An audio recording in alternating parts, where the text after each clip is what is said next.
What's up, Nation? Really appreciate each and every last one of you all for tuning in. Just want to be able to say this real quick. The contract situation, there's somebody that's been way too cavalier about it, and that's Jerry Jones. And I'm looking at reports from even Dez Bryant saying, hey, Cowboy Nation, don't get too much involved into this. You guys don't know the process. It's always one of those cat and mouse situations, whereas we look at it on one angle and the actual news is looking at it at another because they got to paint this narrative. And it just really, to us, we just ready for football. Look, at one point, Jane Slater would say this, and under another point, another ESPN guy would say that. So it's like a lot of back and forth. So everybody wants to be right about the situation, and nobody just want to sit back and just look at the whole entire deal. I agree with Tony Romo. He said that, hey, these contracts, somebody just listen to him and say, hey, Tony, you right. Because Tony was saying that these contracts, they're going to get paid. I really believe they're going to get paid. Unless this is the only thing that can happen. The Cowboys are really high on Tony Pollard. They are. If you look at any of their web pages, if you look at any of the news that they're putting out, especially on their Instagram or even on the Twitter, you'll see that they praising Tony Pollard. Now, collectively, we have yet to see a lot of things. We're seeing some glimpse of Tony Pollard out there, and I'm not calling him Ezekiel, the main man Elliott, because we can look at it from those parameters and say he's not even in the same ballpark.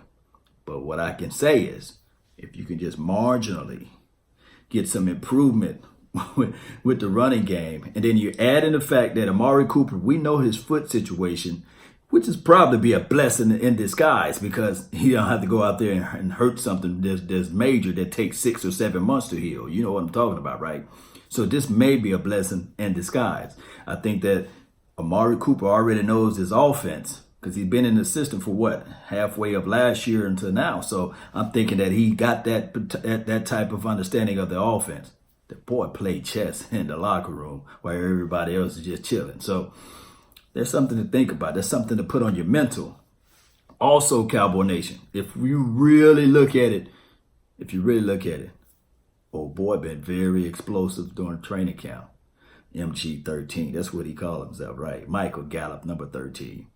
And if you look at Randall Cobb, he got a point to prove. I believe he got some grind action about himself, and he really got a point to prove because if you look at everything he been doing out there, especially during training camp, and everybody's saying, oh, he's washed up, he's old, and these sorts of things.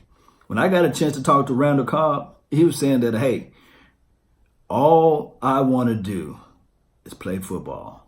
I want to stay focused, and I want to get my game action back in place. And that's what he's saying. That's what he's telling everybody. That's what he's going to show out there. So we look at those type of things on that plate. I'm thinking that if we look at everything from A to Z, the Dallas Cowboys going to be okay. We just got to go through all of the BS. You know what I mean? We got to go through all of this BS just to get to the game. And we play against the LA Rams this weekend. So we're going to look at Mike White a little bit longer because Mike White mentioned that, hey, what tape that you guys see out there on the field, I'm better than that. So he's saying that he's better than that. But if you look at the last final seconds of the preseason game last week, he was doing a pretty good job after the fumbles, the 2 fumbles that he had. He picked up one, he had another fumble, turnovers on downs, those type of things.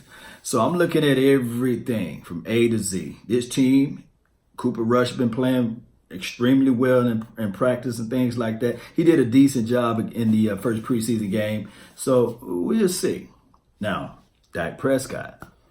A lot of people have their their axe to grind with Dak Prescott, which I understand. You know, one report saying 30 million, the other report said nah, that's too low. It's 40.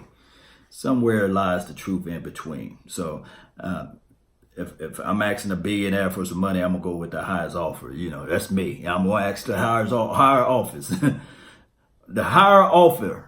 That's what I'll put out there. And I think that that's what his agency and his camp is doing and say, hey, let's start off at the highest offer. Although we got to think about this, Cowboy Nation, if I can contextualize it for you.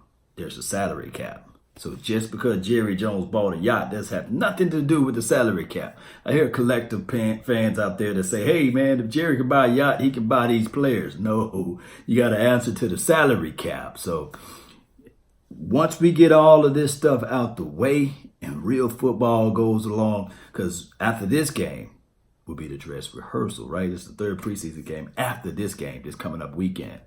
So I think around dress rehearsal, you want to see most of your starters.